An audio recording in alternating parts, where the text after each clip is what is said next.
Hey guys, Solacespecs here. Hey, it's been a while since my last video, but I wanted to do a follow-up to my last video on the Spectral Throw Double Strike build. You can check out the video in the comments if you want to see the first part. It has a little bit of gameplay in there. But I had quite a few questions that obviously I didn't do a good job explaining what my build is and how it's worked for me so well. Currently I'm level 87, and this is in the Nemesis League, and I have reached this completely solo. I have not played with anyone at all, so if you are looking for a build that is effective in getting you to the end game, this is a great build for you. You'll notice also, in addition to being level 87, I have about 5,600 life, and just random gear that I've picked up along the way. You also notice that I am totally and completely broke, but fortunately this build doesn't require too much. I do have a couple of items that I've paid up in Exalts for, but I've been able to do everything pretty much solo without really any problem at all. I've never really hit a wall until now, when I don't really have the currency I need to keep rolling my maps. But what I'll do first is, since I talked about the skill tree in my last video, I'll do that last, and instead I'll talk about my two main abilities, Spectral Throw and Double Strike, as well as the gear that goes with it. So I have four real main abilities that I use. The first one is Double Strike, and let me go ahead and get into an area where, oh, not that one, an area where you can see the damage with Hatred and Grace up. So I run with Hatred, I run with Grace, and that puts me at about 8k damage with my Double Strike and about 3,500 with my Spectral Throw. Now you should expect quite a bit less unless you have an in-game weapon, which this one right here I bought for 10 Exalts. Not the best weapon out there, but it's definitely a very good one. It gets the job done pretty well. Sorry if I sound kind of sick, I'm getting over a cold, but anyway, Double Strike, what I use for that is, it is a 20% quality level 18 Double Strike that's linked to faster attacks, Culling strike, and item rarity. And you may notice, yep, it's only 4 linked. I don't have a lot of money, and so most of my gear relies on 4 links. This one I bought as a 5 link, and I was able to add faster attacks to it. But regardless, I do item rarity, so for those last hits, Culling strike, faster attacks, and Double Strike. You'll notice faster attacks and item rarity are pretty close to level 20, and I'll use the GCP recipe to take them to 20% quality once they're there. But I use this basically for bosses. I have a little bit of life leech too, and so for the bosses, I pretty much can just face tank a boss, and if anything, if it's a boss that hits pretty hard, like Cole for example, or Piety, I may just jump in last minute and Culling strike them for the kill. So this is my one-on-one ability. I also have Spectral Throw, which, as you can see, it's a pretty cool ability. It's 5 linked here with faster projectiles, lesser multiple projectiles. These are the two that I used leveling up all the way to the end game. And the reason most people don't suggest faster projectiles, but the reason I use it is because it sends my projectiles off the screen, which is so helpful. It keeps me out of harm's way, it keeps me alive, it keeps me out of being right next to the enemy that's going to kill me. So I have faster projectiles, lesser multiple projectiles, faster attacks I added once I got the 5 link. When it was a 4 link, I had added fire damage and no faster attacks. So this I just added probably in the last 10 levels.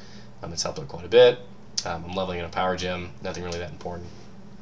But lastly, the other two, really the 3 things I have reduced mana with Hatred and Grace. Quality really doesn't matter on these two because they just do the distance of it.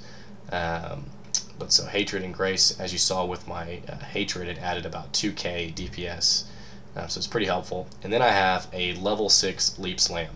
It's only level 6 because I didn't want to raise the mana cost of it. Right now it has a mana cost of 15, and I only have 66 mana, so I didn't really want to spend my mana on that. Excuse me. But this just gives me more maneuverability. I mean, I can run around, I can Leap Slam, I can jump. If I get into a big pack of mobs, I can Leap Slam out. And so using Leap Slam with Double Strike and Spectral Throw, those are pretty much my 3 main abilities. The other 2 things I have my Enduring Cry Decoy Totem, and Frost Wall that are all used with cast when damage taken. The Frost Wall helps out enormously for mobs that charge like those Roas. It puts the wall up and it keeps them from taking me down. And on the other hand, I have Summon Skeletons, Enfeeble, and Raise Zombie, which just gives me the benefit of these abilities is it gives the mobs something else to target other than me. In addition to the gear, I have this two-hander. The helmet is a try resist with life, chest try resist with life, boots, probably what needs to get upgraded next. High evasion, high life, high move speed.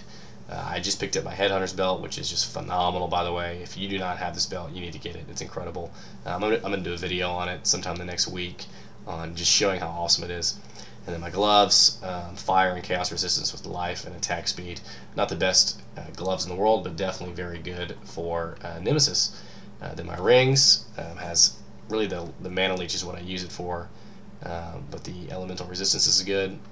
And then this one as well. And then my amulet. So you'll notice as well with my flasks, I have a staunching flask. These all need to be seething, but I just haven't rolled it yet. I have a staunching flask for removes bleeding. This one also removes bleeding. So if I run into corrupting blood or puncture mob, the second one removes curses, and the fourth and fifth one are basically the three of these together with the armor, the evasion, the increased armor effect, and the increased evasion.